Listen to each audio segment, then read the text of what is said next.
Bismillahirrahmanirrahim. Wa minal mustahabbi sholatul tasbih wa hiya arba'a raka'at. Wa qad waradatil akhbar bi fadliha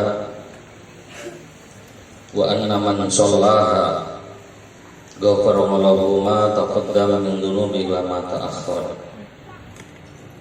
Wa qala sallallahu alaihi wasallam li Amri al-Abbasi radhiyallahu anhu hina 'allamahu iyyaha sholliha fi kulli yawmin aw fi kulli jum'atin aw fi kulli shahrin aw fi kulli sanatin aw fil umri marratan.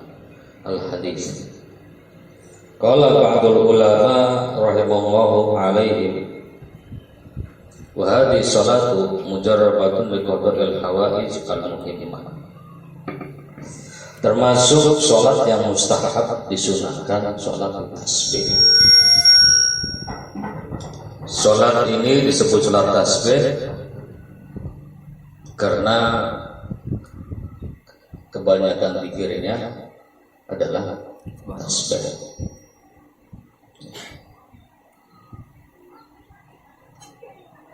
Berapa jumlah rakaatnya? 4 rakaat. Nanti kefiahnya mungkin akan dijelaskan di depan ya. Itu bisa 2 cara, bisa setiap 2 salam, 2 rakaat maksud saya salam, atau 4 rakaat sekaligus. Tasbihnya pun nanti ada cara-caranya. Berapa di mana itu dibaca tasbih tersebut.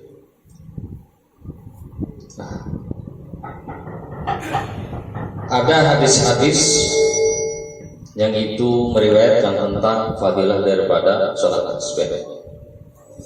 Apa di antaranya? Di antaranya barang siapa sholat tasbih, maka Allah ampuni dosa-dosanya yang telah lewat maupun yang akan datang. Yang telah lewat maklum ya, dosa-dosa yang sudah kita perbuat, yang sudah kita lakukan. Nah, bagaimana dengan dosa yang akan datang yang belum kita perbuat? Kok Allah bilang, Nabi bilang gitu. Juga Allah akan ampuni. Wa ma ta'akhkhara. Apa makna daripada itu? Maknanya itu ketika seorang hamba yang sholat ini melakukan dosa, Allah kasih taufik untuk mengakui kesalahan dan Allah kasih ampunan. Artinya Allah akan memberikan taufik kepadanya untuk pengakuan dosa. Dengan itu Allah memberikan ampunan kepadanya. Andai itu dosa itu ada ya, bukan berarti belum dilakukan sudah diampuni. Gimana rekomendasinya begitu? Paham ya? Ya. Ya, berarti orang ini dari ini ada jaminan untuk dijaga imannya. Nah, terus juga Nabi pernah menyampaikan kepada pamannya Abbas. Ya, pamannya Abbas ini termasuk paman yang membela beliau. Ya. Ya, dalam sejarah Islam memang Islam Nabi itu belakangan. Sampai perang Badar pun secara zahir belum Islam. Tapi kata di sejarah udah Islam sebenarnya. Sayyidina Abbas itu udah Islam. Cuma menyembunyikan keislamannya. Untuk apa? Sebagai intelijen. Intelijen Nabi mengawasi perkembangan daripada pergerakan orang kafir di Mekah. Boleh bahasanya mata-mata lah. Ya, tapi mata-mata yang baik kan baik juga ya. Sehingga ketika perang Badar posisi beliau ya sama orang kafir. Dan waktu itu termasuk tawanan Nabi. Sayyidina Abbas ketawan oleh Rasulullah SAW. Ya diikat. Walaupun pamannya diikat, namanya tawanan ya. Satu malam terdengar rintihan. Rasulullah bertanya pada Rasulullah, itu siapa itu yang rintih itu? Pamanmu ya Rasulullah Abbas. Kenapa emang? Pasti kan, ikutnya kepencengan.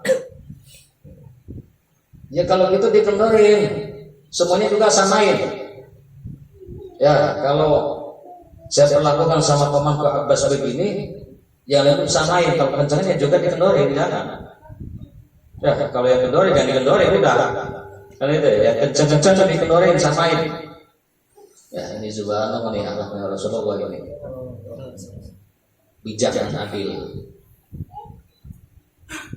Adil walaupun pamannya, ya kalau salah tawanya ya dihukum. Adilnya di mana? Ketika pamannya dikendorin, itu tanya, ya pun sama dikendorin. Itulah adil. Nggak pilih kasih. Ya. Nah, apa kata Nabi kepada beliau? Wahai pamanku Abbas, sholatlah sholat tasbih setiap hari sekali, atau tiap Jumat sekali, seminggu sekali maksudnya itu. Kalau enggak ya sebulan sekali, enggak juga setahun sekali, enggak juga ya berarti ya kita kayaknya enggak ada tempat untuk cinta surga begitu loh ya. Kalau ada cinta surga mesti kita punya rasa pengen. Nanti pengen itu kan terwujudkan ya tergantung taufiknya, ya, tergantung semangatnya. Kalau yang punya semangat tiap hari, masya Allah luar biasa. Ya, minimal sekali kalau bisa. Paling enggak tiap bulan suci Ramadan lah kita sholat tasbih. Ya, paham.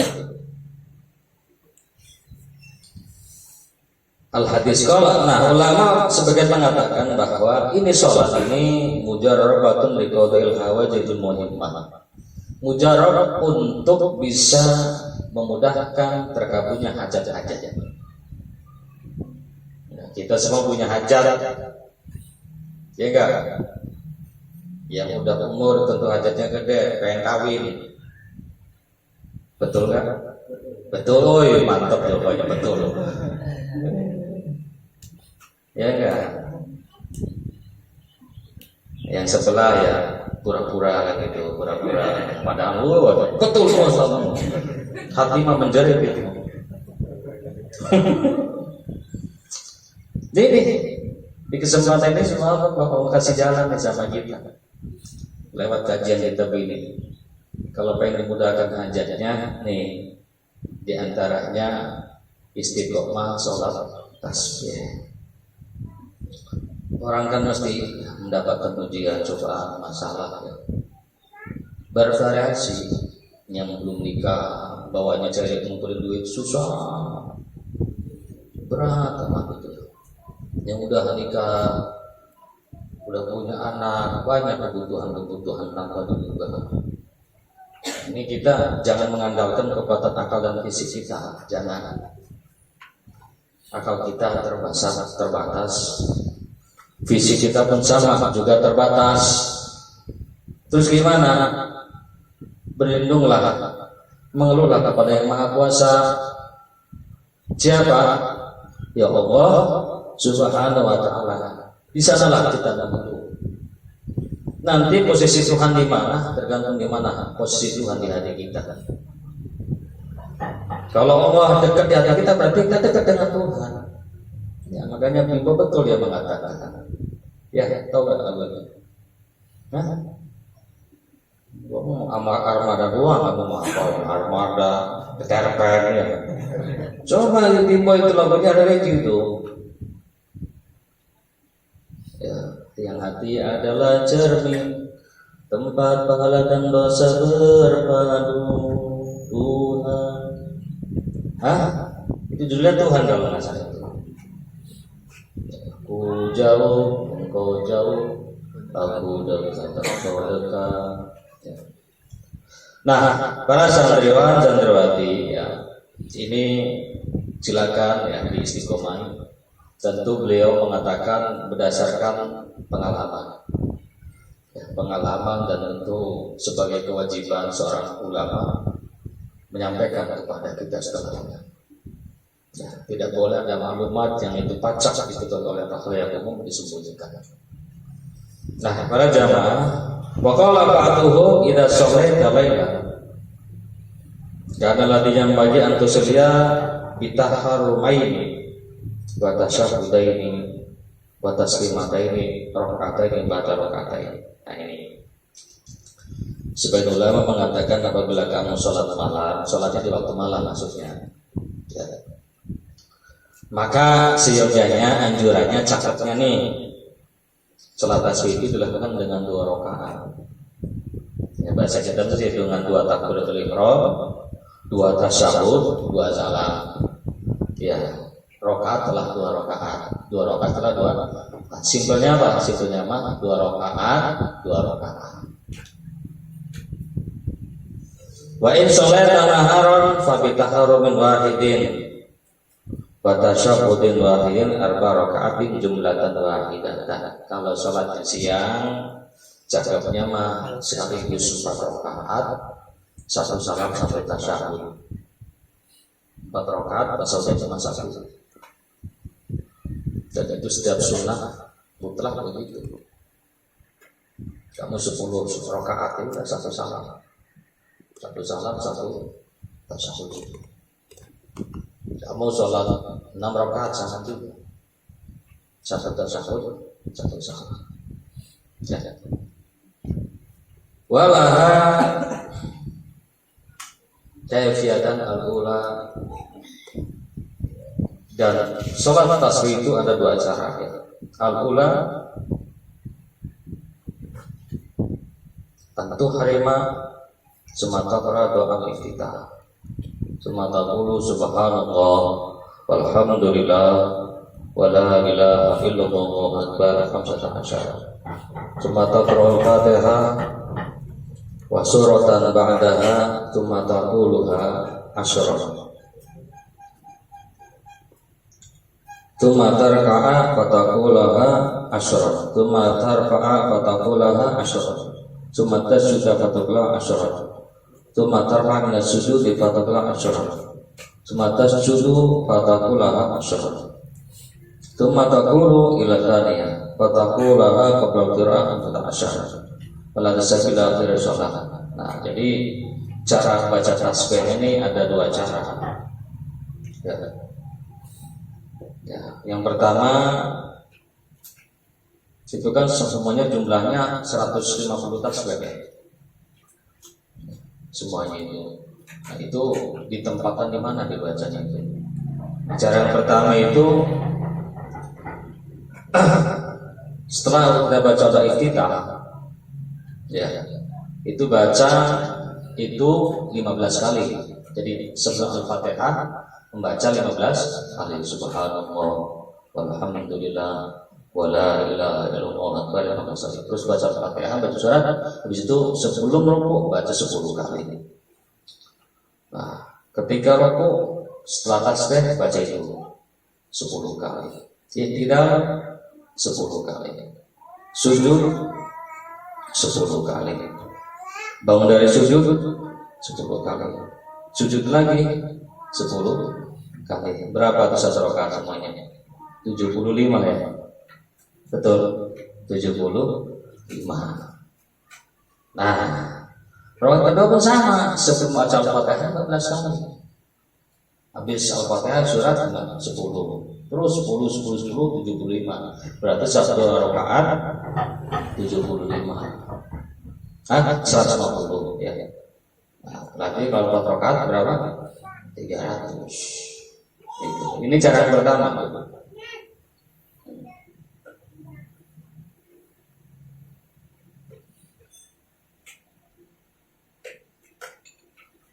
Wal kayfiyatu tsaniyati asalnya mislul ula ghairu annaka la tusabbihu baina taharrum wal qira'ah bal ba'daha tusabbihu 15. Nah, kalau yang kedua sama sih sama. Cuma yang 15 digeser setelah membaca surat. Ya, digeser setelah membaca surat. Terus sama juga begitu. Nah, jumlahnya semuanya apa?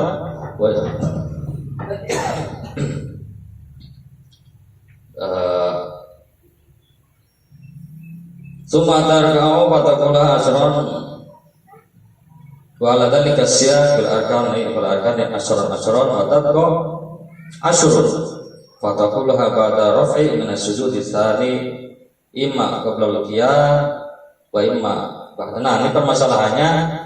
Nah, kan kalau cara pertama kan sebelum baca Fatihah kan 15. Nah, habis itu baca surat Al-Fatihah surat 10. Nah, sekarang ketika 15 digeser ke setelah surat, di 10-nya kemana gitu?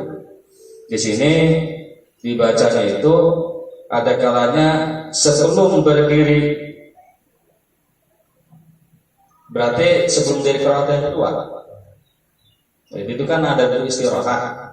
Itu di sini dihilangin berarti dimampu. Kan di situ kan nggak boleh lama-lama ya kan? Tapi di sini jadi mampu. Wa imma ba'dahu wa qabla qira'atuh nanti dipindah rakaat yang kedua. 10 itu sebelum baca Al-Fatihah 10. Ditarik berarti. Wa imma ba'dahu wa qabla qira'atuh fafham. Nabi qira'atin khamsun wa sab'una tasbihatan. Jumlah salasumi'atin fi arba rakaat. Kalau ulama wayati batul ruku wal i'tidal wa sujud julus qabla tasbihat. Nah, untuk zikir-zikiran sunnah tentu didahulukan. Maksudnya sunnah-sunnah yang biasa dilakukan ketika kita sholat seperti biasa. Ketika ruku dia baca dulu subhana rabbil azim wa bihamdihi, kali baru baca subhanallah walhamdulillah wala ilaha illallah wallahu akbar. Wa man nasya tasbihat aw ba'daha firqin atabiha alladhi ba'dahu. Nah, kalau menaikkan umpamanya ruku habis baca tasbih ruku 3 kali bangun, teringat kita di mana? Di pondok. Berarti biasanya baca 10 tambah lagi 10 berarti 20. Oh, tadi baca 3 kali ya, 3-nya di pondok gitu setelahnya. Jadi ini 3 hadis kira-kira lengkap. Ya, wallahu a'lam.